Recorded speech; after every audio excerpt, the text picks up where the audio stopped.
Hello ವೀಕ್ಷಕರೇ, ಮಮತಾ ಫುಡೀಸ್ಗೆ ಸ್ವಾಗತ ಸುಸ್ವಾಗತ. ಇವತ್ತು ನಾವು ನುಗ್ಗೆಕಾಯಿ ಮಸಾಲ ಕರ್ರಿ ಮಾಡೋದು ಹೆಂಗೆ ಅಂತ ಹೇಳ್ಬಿಟ್ಟು ನೋಡೋಣ. ಇದು ಅನ್ನದ ಜೊತೆಗಂತೂ ತುಂಬ ಚೆನ್ನಾಗಿರುತ್ತೆ. ಚಪಾತಿಗೆ, ದೋಸೆಗೆ ಮತ್ತು ರೋಟಿಗೆ ಇಂಥದಕ್ಕೆಲ್ಲ ತುಂಬ ಚೆನ್ನಾಗಿರುತ್ತೆ. ನಾವು ಅಕ್ಕಿ ರೊಟ್ಟಿ ಮಾಡ್ಕೊಂಡಾಗ ಅದಕ್ಕೂ ತುಂಬ ಚೆನ್ನಾಗಿರುತ್ತೆ. ಮತ್ತು ನುಗ್ಗೆಕಾಯಿ ನಮ್ಮ ಹೆಲ್ತ್ಗಂತೂ ತುಂಬ ಒಳ್ಳೆಯದಲ್ವ. ಅದು ರಿಚ್ ಪ್ರೋಟೀನ್ಸ್ ಇರೋವಂಥ ನುಗ್ಗೆಕಾಯಿ. ಇದು ಬನ್ನಿ ಹೆಂಗೆ ಮಾಡೋದು ಅಂತ ಹೇಳ್ಬಿಟ್ಟು ನೋಡೋಣ. ನುಗ್ಗೆಕಾಯಿ ಎಲ್ಲರಿಗೂ ಇಷ್ಟ ಅಲ್ವಾ. ಫಸ್ಟು ಒಂದು ಕಡಾಯಿ ಬಿಸಿಗಿಟ್ಬಿಟ್ಟು ಅದಕ್ಕೆ 2 ಟೇಬಲ್ ಸ್ಪೂನು ಕಡಲೆ ಬೀಜ ಹಾಕ್ಕೋಬೇಕು. ಮೀಡಿಯಮ್ ಫ್ಲೇಮ್ ಇಟ್ಕೊಂಡು ಅದನ್ನು ಸ್ವಲ್ಪ ರೋಸ್ಟ್ ಮಾಡ್ಕೋಬೇಕು. ಸಿಪ್ಪೆ ಸಿಡಿಯೋವರೆಗೂ ನಾವು ರೋಸ್ಟ್ ಮಾಡಿಕೊಂಡ್ರೆ ಆಯ್ತು. ಈಗ ಅದಕ್ಕೆ 1 ಟೇಬಲ್ ಸ್ಪೂನು ಧನಿಯಾ ಕಾಳು ಹಾಕ್ಕೋಬೇಕು, 1 ಇಂಚು ಚಕ್ಕೆ, 1 ಏಲಕ್ಕಿ ಕಾಯಿ, 4 ಲವಂಗ ಹಾಕ್ಕೋಬೇಕು. ಹಾಕ್ಬಿಟ್ಟು ಈಗ ಎಲ್ಲದನ್ನು ಸ್ವಲ್ಪ ಫ್ರೈ ಮಾಡ್ಕೋಬೇಕು. ಡ್ರೈ ರೋಸ್ಟು, ಎಣ್ಣೆನೂ ಹಾಕ್ತೀರಾ ಹಂಗೆ ಫ್ರೈ ಮಾಡ್ಕೋಬೇಕು. ಈಗ ಅದಕ್ಕೆ ಬಿಳಿ ಎಳ್ಳು, ನಾನು 1 ಟೀ ಸ್ಪೂನ್ ಬಿಳಿ ಎಳ್ಳು ಹಾಕ್ತಾಯಿದ್ದೀನಿ. ಹಾಕ್ಬಿಟ್ಟು ಅದನ್ನೊಂದು ಸ್ವಲ್ಪ ಮಿಕ್ಸ್ ಮಾಡಿಬಿಟ್ಟು ಫ್ಲೇಮ್ ಆಫ್ ಮಾಡ್ಕೊಂಡ್ಬಿಡ್ಬೇಕು. ಇಲ್ಲಾಂದರೆ ಅದು ಬೇಗ ಬಿಳಿ ಎಳ್ಳು ಸಿಡಿಯುತ್ತಲ್ವ, ಬೇಗ ಉರಿಯುತ್ತಲ್ವ, ಅದಕ್ಕೋಸ್ಕರ ಫ್ಲೇಮ್ ಆಫ್ ಮಾಡಿಕೊಂಡು ಈಗ ಅದಕ್ಕೆ ಒಣಕೊಬ್ಬರಿನ ನಾನು 1 ಟೇಬಲ್ ಸ್ಪೂನ್ ಒಣಕೊಬ್ಬರಿನ ಹಾಕ್ತಾಯಿದ್ದೀನಿ. ನೀವು ಹಸಿ ಕೊಬ್ಬರಿನಾದರೂ ಹಾಕ್ಕೋಬೋದು, ತೆಂಗಿನಕಾಯಿ ಆದರೂ ಹಾಕ್ಕೋಬೋದು. ಹಾಕ್ಬಿಟ್ಟು ಒಂದು ಸ್ವಲ್ಪ ಅದನ್ನು ಬಿಸಿ ಇರೋವಾಗೇ ಸ್ವಲ್ಪ ಹಂಗೆ ಮಿಕ್ಸ್ ಮಾಡಿಕೊಂಡ್ರೆ ಆಯಿತು ಅಷ್ಟೇ. ಈಗ ಅದನ್ನೆಲ್ಲ ತಣ್ಣಗೆ ಹೋಗ್ಬಿಟ್ಬಿಟ್ಟು ಈಗ ಮಿಕ್ಸಿ ಗ್ರೈಂಡರ್ಗೆ ಹಾಕ್ಕೊಂಡು ಈಗ ಅದನ್ನು ಚೆನ್ನಾಗಿ ಸ್ವಲ್ಪ ಪೌಡ್ರ್ ಮಾಡಿಕೊಂಡು ಆಮೇಲೆ ಸ್ವಲ್ಪ ನೀರು ಹಾಕ್ಬಿಟ್ಟು ಪೇಸ್ಟ್ ಥರ ನೈಸಾಗಿ, ಎಷ್ಟು ನೈಸ್ ಆಗುತ್ತೋ ಅಷ್ಟು ನೈಸಾಗಿ ಪೇಸ್ಟ್ ಮಾಡ್ಕೋಬೇಕೀಗ. ಅದು ಇಷ್ಟು ನೈಸಾಗಿದೆ.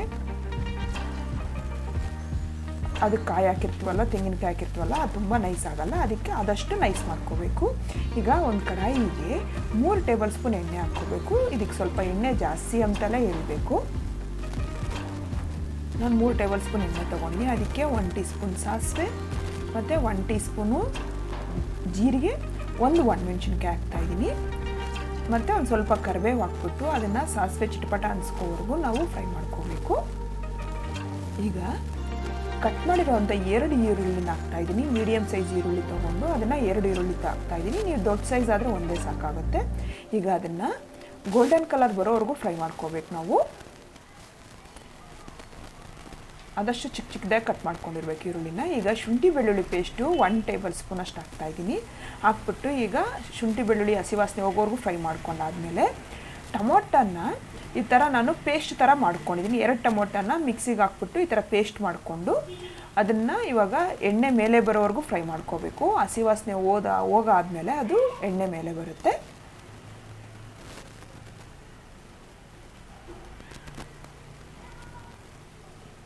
ಈಗ ನೋಡಿ ಎಣ್ಣೆ ಎಲ್ಲ ಮೇಲೆ ಬಂದಾಗಿದೆಯಲ್ಲ, ಟೊಮೊಟೊ ಎಲ್ಲ ಪೇಸ್ಟು ಫ್ರೈ ಆದಮೇಲೆ ಎಣ್ಣೆ ಮೇಲೆ ಬಂದಿದೆ. ಈಗ ಇದಕ್ಕೆ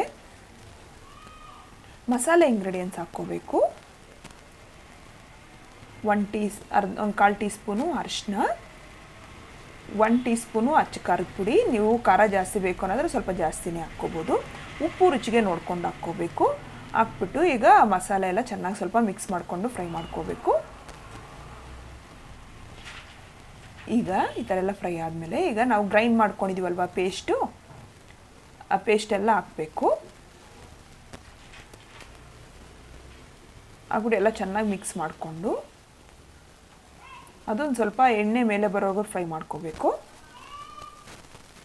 ನೋಡಿ ಎಣ್ಣೆ ಎಲ್ಲ ಬಿಟ್ಕೊಂಡಿದೆಯಲ್ಲ ಈಗ ಮಸಾಲೆಯಲ್ಲಿ. ಇವಾಗ ಈ ಥರ ಎಣ್ಣೆ ಎಲ್ಲ ಬಿಟ್ಕೊಂಡಾದ್ಮೇಲೆ ಇದಕ್ಕೆ ಹುಣಸೆ ರಸನ ನಾನು ಒಂದು ನಲ್ಲಿ ಗಾತ್ರದಷ್ಟು ಹುಣಸೆ ನೆನೆಸ್ಬಿಟ್ಟು ಅದನ್ನು ರಸ ತೊಗೊಂಡಿದ್ದೀನಿ. ಅಂದರೆ 1 ಟೇಬಲ್ ಸ್ಪೂನ್ ಅಷ್ಟು ಹುಣಸೆ ರಸ ಹಾಕ್ತಾಯಿದ್ದೀನಿ. ಈಗ ನುಗ್ಗೆಕಾಯಿನ ನಾನು ಈ ಥರ ಮೀಡಿಯಮ್ ಸೈಜಲ್ಲಿ ಕಟ್ ಮಾಡಿಕೊಂಡು ಅದನ್ನೆಲ್ಲ ಹಾಕ್ಬಿಟ್ಟು ಮಿಕ್ಸ್ ಮಾಡ್ತಾಯಿದ್ದೀನಿ. ನುಗ್ಗೆಕಾಯಿನ ಹಾಕ್ಬಿಟ್ಟು ಅದಕ್ಕೆಲ್ಲ ಸ್ವಲ್ಪ ಮಿಕ್ಸ್ ಮಾಡಿಬಿಟ್ಟು ಲಿಡ್ ಕ್ಲೋಸ್ ಮಾಡಿ ಒಂದು 3 ನಿಮಿಷ ಮೀಡಿಯಮ್ ಫ್ಲೇಮಲ್ಲಿ ಇಟ್ಕೊಂಡೆ ಫ್ರೈ ಮಾಡ್ಕೋಬೇಕು. ನೋಡಿ ಈಗ ಆಗಿದೆಯಲ್ಲ 3 ನಿಮಿಷ, ನಾನು 3 ನಿಮಿಷ ಈ ಥರ ಫ್ರೈ ಮಾಡೋಕ್ಬಿಟ್ಟಿದ್ದೀನಿ.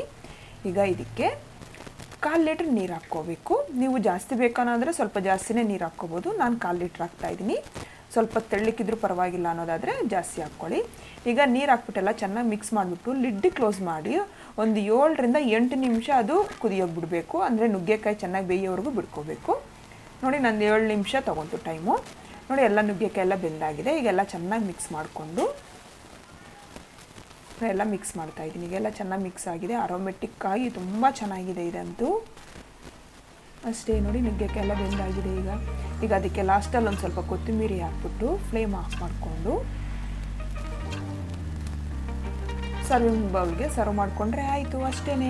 ನೀವು ಮನೇಲಿ ಟ್ರೈ ಮಾಡಿ, ತುಂಬ ಚೆನ್ನಾಗಿರುತ್ತೆ. ಇಷ್ಟ ಆದರೆ ಲೈಕ್ ಮಾಡಿ, ಶೇರ್ ಮಾಡಿ, ನನ್ನ ಚಾನಲ್ಗೆ ಸಬ್ಸ್ಕ್ರೈಬ್ ಮಾಡೋದು ಮಾತ್ರ ಮರಿಬೇಡಿ. Thank you.